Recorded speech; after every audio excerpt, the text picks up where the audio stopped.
Hi, welcome to EDSC 562. This is week 4. I want to thank you for attending this week and making sure that you watch the instructor video. This week you have your web-based assignment that is due. This is where you are trying to find a free web-based interest inventory test that you can take for yourself and then follow the instructions on the assignment page, making sure that you answer all of the questions and include it in your APA format. And also, you have a discussion board that is due this week. So make sure that you respond to the discussion board, the main one by Thursday, and then you respond to 2 peers by Sunday evening. All right, this week we're talking about chapters 8, 9, and 10. And so I'll begin by sharing my PowerPoint with you. All right. So this week we are talking about building foundations for lifelong success. In this, we'll be discussing the agenda for this is to go over elementary career readiness and how do we make sure that each student from K through 12 gets career readiness. How we do a development overview for early grades, career readiness for second and third, fourth and fifth, and then making sure that we apply theories to it, and then also how we transition to middle school and what are the roles that the school counselor takes in this situation. So the importance of early readiness is that, it always begins in kindergarten. So we should always be exposing our students to career readiness and critical thinking and problem solving, understanding of careers. In most of our curriculums, we have a area that covers this. In ours, it is called community. So in community, we discover all of the different roles that are out there in the community. And there's many ways that you can do this in kindergarten, having a dress up day and having them dress up and then write about police officer, nurse, doctor, and all these different roles that fall in our community. We want to help to make sure that students are exposed and connected to academics. So this is also a great opportunity to have students have people come to the school and visit them that do these specific careers, and so that they are exposed and learn more about it. We had the K9 team come down from my district, from my city, and in that area, the K9 dog kind of talked about it. We had a robotic car also that came in and talked about and asked questions so that students could see what is it that a police officer does. It also builds rapport with the community so that they see the police officer in a positive environment and not the police officer as the experiences that they may have had in the past with families and negativity. Research does show that young children can understand and career concepts, and that it is our responsibility as school counselors to design age appropriate activities that broaden their career perceptions. There are federal initiatives such as the ESSA and the National Math and Science Initiative that stresses career readiness for all students and including the elementary students. So this is where we want to expose them to STEM and computers and math and all of the different careers that are involved. So the developmental overview for early elementary, just remembering that children aged 3 to 5 explore actively and develop control over their environments. By K1, they're focusing on mastering tasks, building confidence of facing feelings of inferiority, and early empathy and pro-social skills. So these are the things that we want to develop with them and make sure that they're understanding empathy, just getting exposed to it, because it's really hard with empathy. Empathy is something that adults struggle with. So this is something that we want to make sure that students are being exposed to, so that they can support their future relationships. the cognitive development in pre-K. We think that magical thinking and limited concepts, but we need to learn to scaffold repetition and hands-on problem solving to connect the academics to the real world careers. And then moral development, seeing right from wrong via consequences and authority. And then we also need to understand that families and adults heavily influence our career views. So we want to make sure that students are exposed to things because other situations that maybe their families may not expose them to. So the career theory for early elementary is Gottfredson. And Gottfredson's early career development stages said that in stage one, we're talking about orientation, size, and power. And children recognize their physical limitations compared to adults and perceive some careers as inaccessible due to size and strength. So we want to make sure that they understand that they're going to grow and that from that growth, they will be able to do these specific careers that they're being exposed to. In stage two, we're talking about orientation and sex roles. Like we may see more adult women in this role, more men in this role, but it doesn't eliminate you from being a part of that specific role.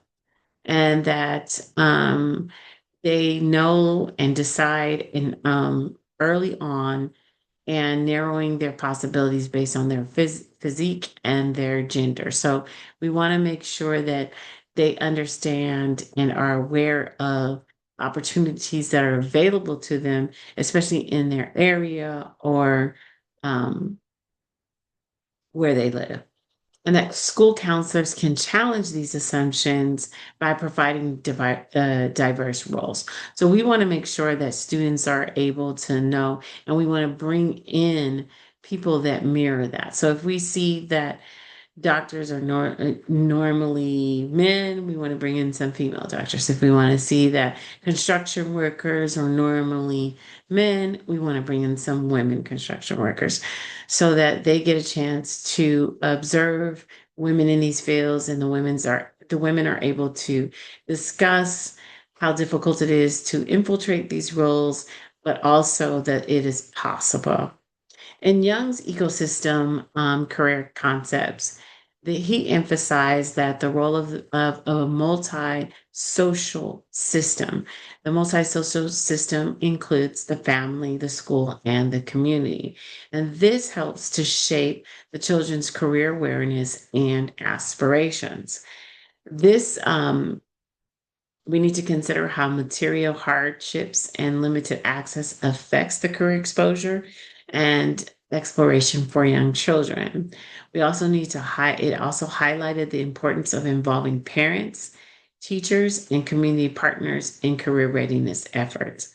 And then it also supports comprehensive contextual approaches to early career and education to counteract the environmental limitations. So we definitely need to bring in those issues so that and those that barriers so that students see that it is possible. We want to open up the possibility and that they could be the next person that also achieves that same goal. Play techniques for career exposure, having them role play in the classroom, having a career area in the classroom, making sure that they explore ideas and experimentation. Um, they want to be free, so that they can develop whatever kind of, we'll hear some conversation over there. We want to dispel those myths as teachers. If we hear some type of um, information like girls can't do this, boys can't do that. We want to make sure that it's reinforced by the teacher that it's possible for them to be able to do those things and get the students to start thinking in a different way. When we have the dress up area, they're imagining themselves, they're becoming creative and seeing how they can break down the genders and the social role types. Okay. So, our role as a school counselor is to help students identify what careers are and distinguish them from jobs. So, we need to explain that to the students, what is a career versus what is a job. We also want to introduce children to community helpers, such as firefighters, mail carriers, doctors that build foundations for career knowledge and connect school learning to real world roles. We want to foster positive attitudes towards the self and school through activities of building self confidence, respect, and essentials for future career academic success. And then we want to assess it. We want the appropriate assessment um, for tools like drawing activities so that we can measure student understanding and career concepts effectively. So here are the stakeholders that are important to us as we move towards the early elementary. Parental involvement, they play a huge role in career awareness. Some ideas that I heard at the CAS conference was making sure, like having a career day, and at that career day, having different people at a station, and parents may fill that station, and then it's outside, and the students visit that station, and when they visit that station, that person kind of talks about the career and what they've experienced in that career. So, and they see community members, parents that have obtained those roles. All right. Teacher collaboration, integrating these concepts into their classroom. So if they don't have a dress up area in Can1 or in 2 and 3, making sure that they bring in speakers to talk about various roles, and that there are workshops to support the teachers in bringing in career exploration and challenging stereotypes. And then our community partnerships, they provide the real world exposure. Um, Junior achievement is one of the areas where you can get a curriculum. K through 5, they have the elementary curriculum, they have the middle school curriculum, and they have the high school curriculum. And it's really awesome to see junior achievement because they provide this realio with the community members. And so they tie all of that together. It is expensive and sometimes costly, but it is something that if their money is available, that students get that exploration. So how do we expose grades 2 and 3 to career ready and college readiness? By physical development, students age 7 to 9 are developing gross motor skills. And so this affects their self-concept and their success with sports and arts boosting, while many may still struggle with that. We also have the psychosocial and social development, where this is the Erickson's theory, where industry versus inferiority stage, gaining confidence through academic and social success, or the risk of learning helplessness. So we really want to explore them, expose them to that so that they have an exploration. So they may not be the best at 7 or 9, but with constant practice, they can become better. The cognitive development stage, transitioning from pre-operational to concrete operational through children developmental abilities such as reversibility, class inclusion, um, which enhances problem solving and understanding of career clusters.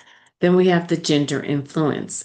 We have those careers that are influenced by our genders, becoming predominant and shaping our perceptions. So we want to make sure that we make sure that those are myths, that people have the ability to um, overcome those barriers, and that they can consciously intervene. And then the cultural context and the career values, the cultural and social economic factors that influence the careers, aspirations, and self-limiting behaviors. Internalizing our societal messages, you can't do this because you're a boy, you can't do that because you're a girl. And then viable careers for post-secondary options and emphasizing the need to broaden those inclusive guidances. So here are some relevant theories for grades 2 and 3. We have Bordeaux's ecological concepts in career development, habitus, internalizing and social experiences shaping beliefs and behaviors about careers. Capital, there's 4 types: economic, cultural, social, and symbolic. And this affects the access to career opportunities. Field, the social context where capital is valued differently depending on environmental, and that children recognize and navigate these influences in school and peer groups that affect their aspirations. Godfreyson's stage 2 orientation to sex roles. It occurs roughly between 6 and 8. And this is when the students are um, developing their gender based career boundaries. Children adopt dualistic thinking, limiting careers as acceptable for their genders, and a strong sex type influence careers, preferences, and exclusions at this stage. And so role models help to challenge these stereotypes and broaden the acceptable career choices. So we really want to bring in those adults that would influence these and challenge these stereotypes that says that I can do this and I can be effective. Here's some activities for grades 2 and 3.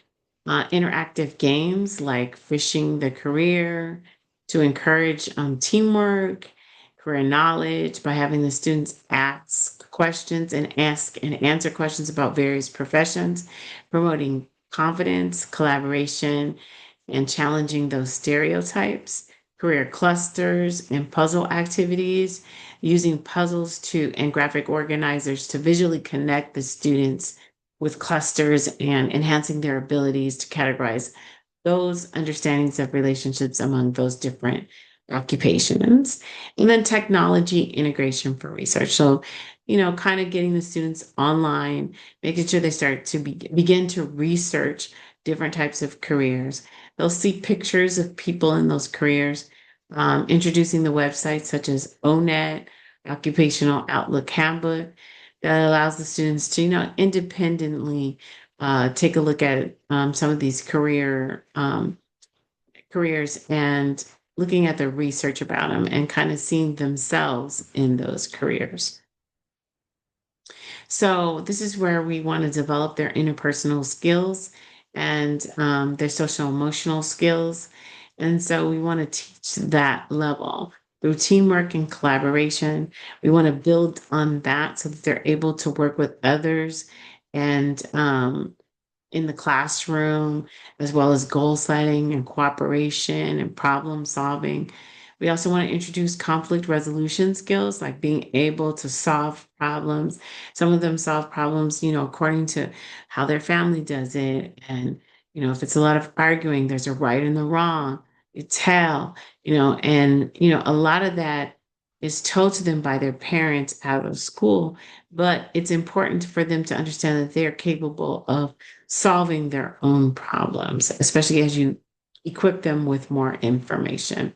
And then service learning benefits, making sure that the students are giving back to the community, to other areas, enhancing social skills, academic performance, and civil engagement. So we want to have those different projects where I did a project with my after school program during COVID where we were purchasing homeless kits and for the people that were homeless and needed different tools, and we distributed them at the Hawthorne Community Center so that the students got sense of we're giving back to people that are less fortunate than us. Okay.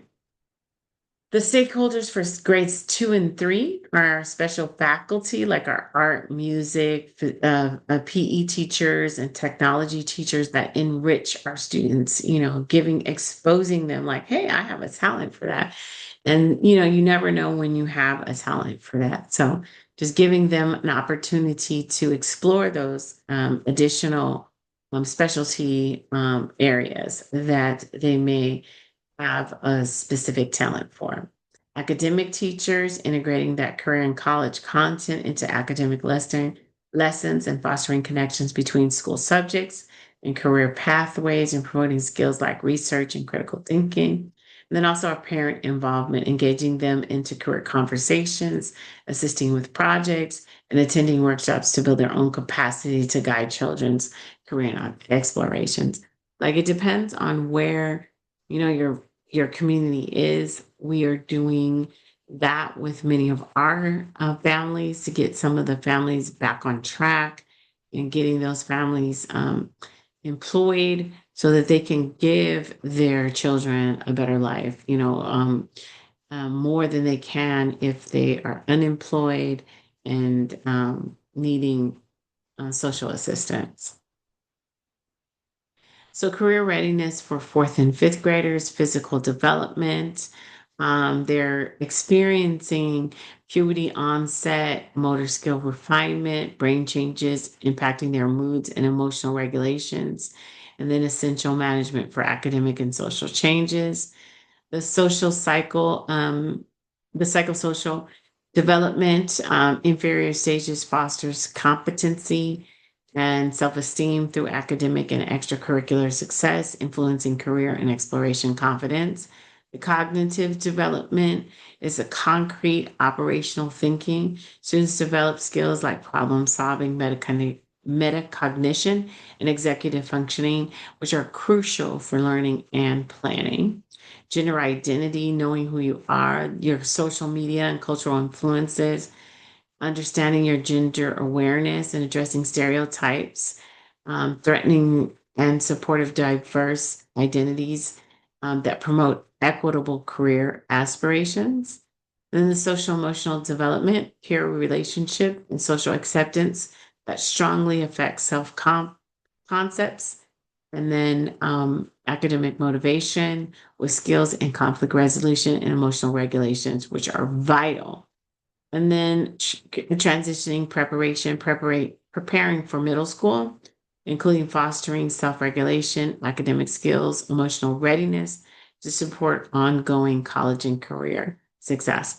One of the things I do with my fourth and fifth graders is do a college and career readiness plan in their classrooms. Either I alternate between college and career.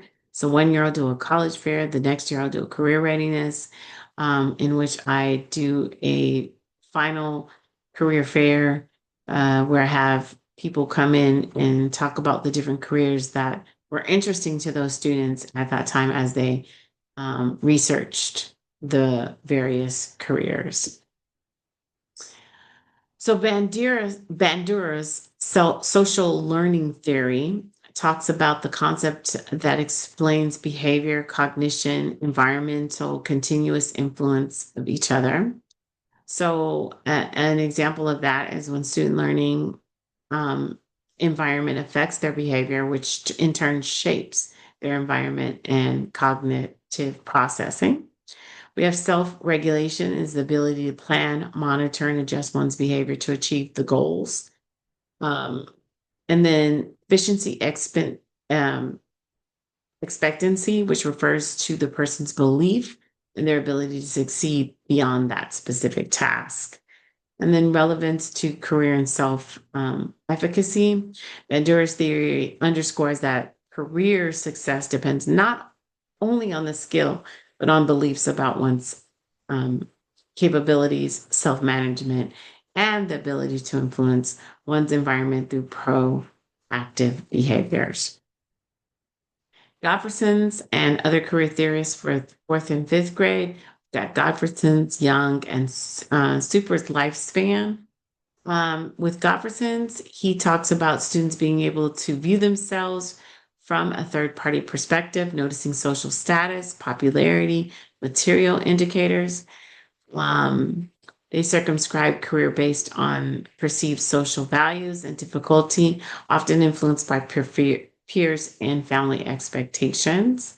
So we're looking at how they choose their careers. We want them to be able to choose their careers based on the talents and interests that they have, not based on what their families are doing. And I find this very interesting because many times people will talk about what their cousin did, what their mother is, or what their father is, or any influential person in their life, in their family, how they're going to choose that specific career.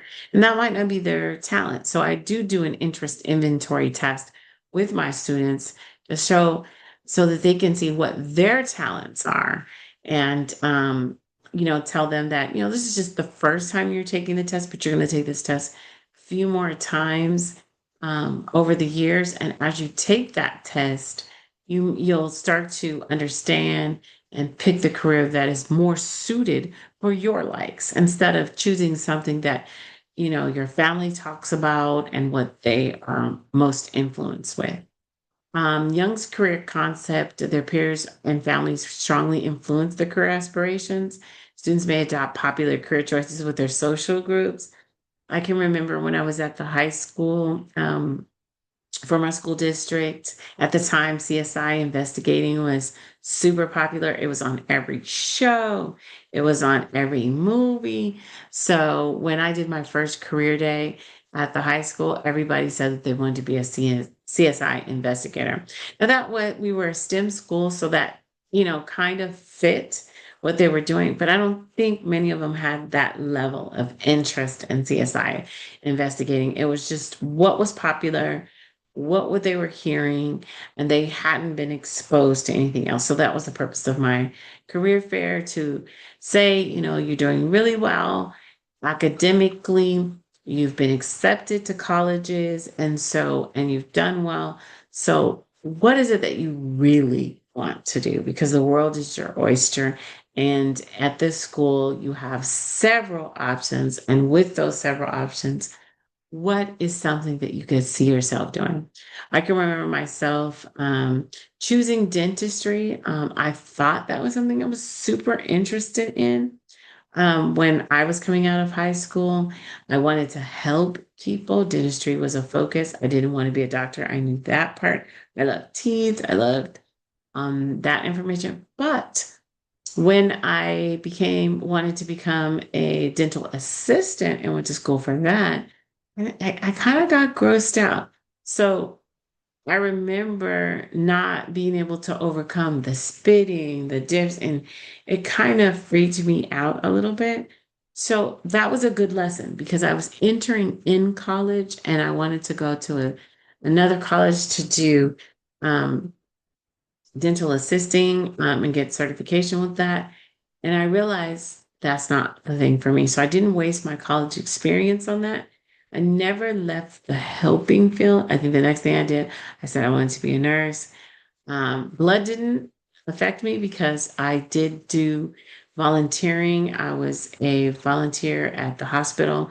I worked in the ER. Blood, I could just get through all of the chaos as a uh, candy striper. That's what we called it back then. So I could get through that. I could deliver things in the ER. I could see all the blood that was all over the place. That didn't bother me. So I thought that I had a skill for that. But unfortunately, even though that didn't bother me, I had a difficult time with anatomy. And so memorizing the bones and all of that, which was a huge part of the nursing program. So again, that counted me out.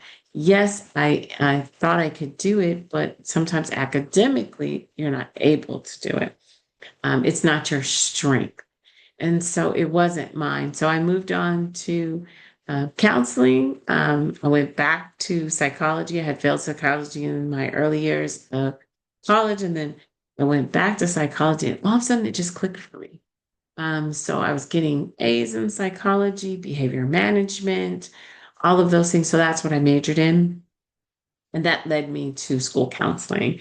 And I think I have soared in that area. So these are things that our students have to kind of experience in order to determine what's right for them. I mean, because something may look good or sound good, or have a great payout, salary, but it may not be right for you. And Super's lifespan, it emphasizes the 9 childhood career development activities: curiosity, exploration, role models, interest, locus of control, planfulness, all the things I described in my career exploration. And then these concepts support career maturity, decision making, and late elementary students. I think that my exposure to all of this as a younger person helped me that I could navigate through these. I never discussed any of this with my parents. It was as I experienced it, I knew what to do. And I never gave up on that I was going to be a college graduate, that I was going to have an excellent career, and that I was going to choose something that I loved and that I was good at. All right, so as we prepare the students to transition to middle school, we talk about academic readiness. So in college, in elementary, we have ones, twos, threes, fours. The students don't receive grades. So since they don't receive grades in California, then you have to start talking to them about GPA. Because all of a sudden, they're going to go to sixth grade and they're going to have A's, B's, C's, and D's and F's. And then when they receive an F or a D on their report card, they and their GPA is not significant, or what it needs to be to participate in the extracurricular activities. They don't understand that. They're like, "Hey, I got to do everything in fifth grade."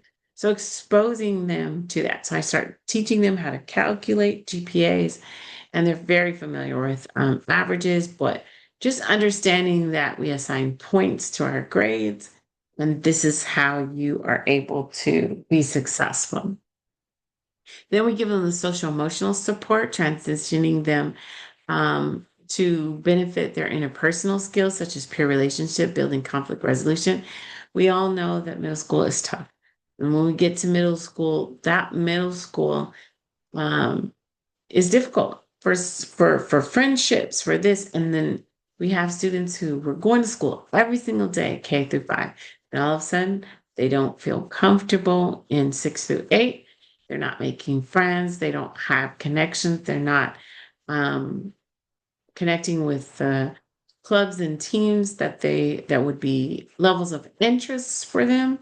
So it's important that they know about this and that they're able to deal with this.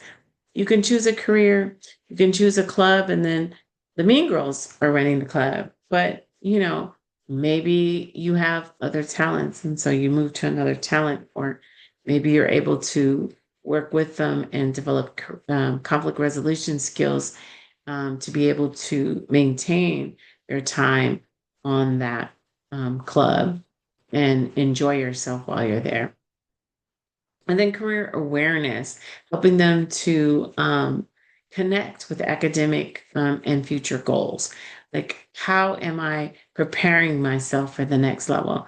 Like I said, now we're tying it to rewards, we're tying it to things that they can get extracurricular activities on, as you move in. And we talk about that in middle school. In middle school, we talk about how you have to have a certain GPA, and we're preparing them because when you get to high school, if you don't have a 2.0, you can't play sports, you can't be on this team, you can't do all of those extracurriculars, and those become CIF rules. And so when you're not able to participate, and now we have the NIH league, which is paying those high school students and those college students while they're on those sports teams, and which is important. So we want to make sure that they understand that you can't get paid for that if you're not maintaining your GPA. Okay, because your GPA is what gets you the scholarships. It's what gets you that time on the team. Okay. So this helps you for that long-term planning. So our role as a school counselor for grades 4 and 5 teaches students how to plan, organize, and manage their behaviors and time effectively, fostering independence and responsibility that's essential for academic and career success, setting SMART goals, making sure they understand what is a SMART goal, and then that is specific, measurable, achievable, and relevant, and boosting them to achieve it. Academic skills enhancement, introducing them to and focusing them on note taking, outlining effective study habits, and projecting planning to build executive functioning. Career exploration activities, making sure that they're aware of all of the opportunities that are available to them, and giving them self-reflection exercises to build career awareness and decision-making confidence, and then building efficacy and confidence. Through these structured activities and performance and accomplishments, counselors can help students to develop strong efficacy, support persistence, and positive attitudes. So you can do career exploration through technology, which is part of your assignment for the week. You are going to take some of these tests yourself, review some of these websites, and take a look at that. And then you'll be able to expose your students in fourth and fifth grade to these technological integrations. And then how we get our parents and teachers involved. We want to communicate, let them be aware of our college and career readiness, make sure that we're doing our parent workshops, we're supporting executive functioning, making sure that parents know what is executive functioning, and if their students don't have that, and then collaborating and with the curriculum and integrating and partnering with teachers to embed career exploration into the classroom lessons and making career readiness a natural part of academic learning. We can also do cross-age enrichment programs where high school students mentor fifth grade students or fifth grade students mentor kindergarten students, and kind of do hands-on activities and role playing with them. There's a fourth grade coffee house night where students run a coffee shop for an event. So that's a great way to kind of get them into career exploration. And then the fine arts and business integration, combining art and music and business projects so that they develop multiple intelligences and a career awareness by organizing events and reflecting on their skills and their interests. Some takeaways from these 3 chapters is making sure that elementary students are ready and focused for career exposure and understanding community helpers, that middles and elementary grades emphasize career exploration and interpersonal skills. Upper elementary students need to develop self-regulation, career decision-making, self-efficacy, and preparation for transitioning to middle schools. And then career theories, including Gottfried's career stages, Bandur's theories, Young's ecosystems, and then making sure that effective career and college readiness involves collaboration among school counselors, parents, teachers, faculties, and community partners. All right. Thank you so much for this is my instructional video for week 4. Have a great evening.